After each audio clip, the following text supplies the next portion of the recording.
The gospel today, the first reading and the gospel speak of a poor widow, no?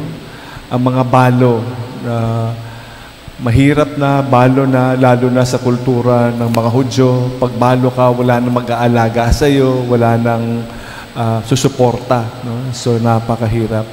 And then we see how we give, the importance of giving.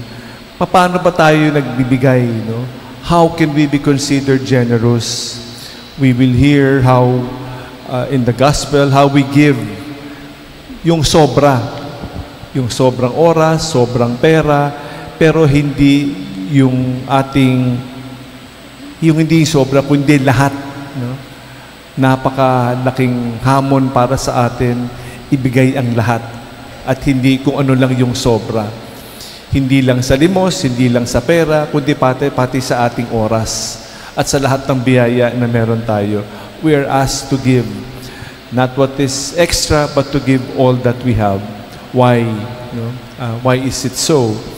Alam naman natin kung nagbibigay tayo dahil wala namang aray, sobra kasi, sobra. No?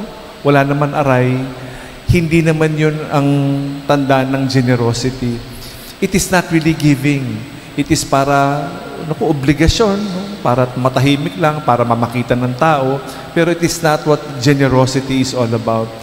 Generosity is about giving all. Ibibigay lahat.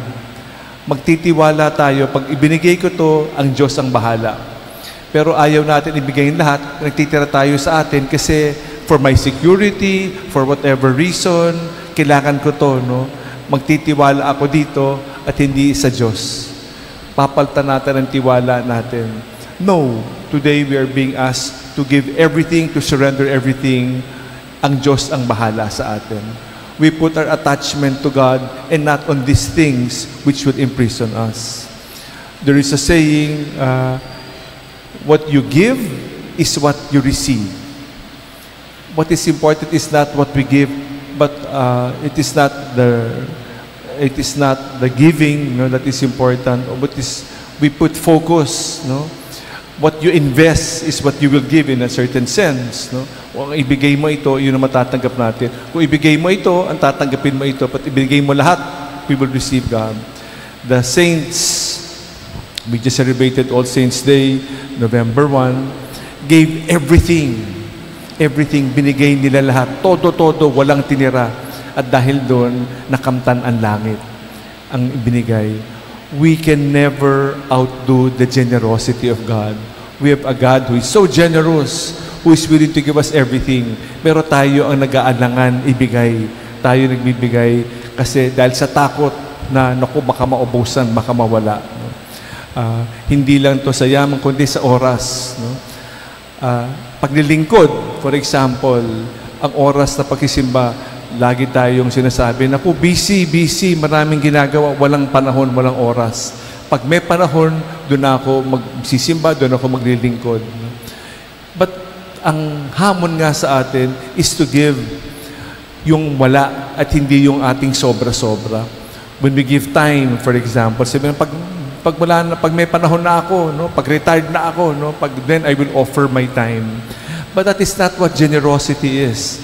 Generosity is truly giving everything we have, even during yung wala, no, yung walang-wala na, no, yung walang-wala na, para makita natin kung gaano tayo umaasa sa Kanya, hindi lang sa atin. In faith, we will do things out of faith because siya naman ang bahala sa atin.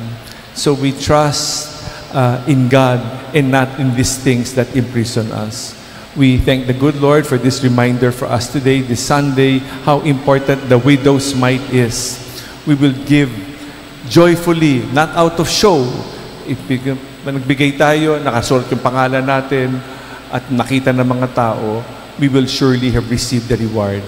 But we are asked to give until it hurts, and God will do the rest. As the famous saying, the famous song, no? Lord, teach us to be generous. Teach us to give when it hurts. Teach us to love as you love us. As we celebrate this Sunday, this Eucharist, we are asked to be generous as the good Lord has taught us. Salamat sa Diyos.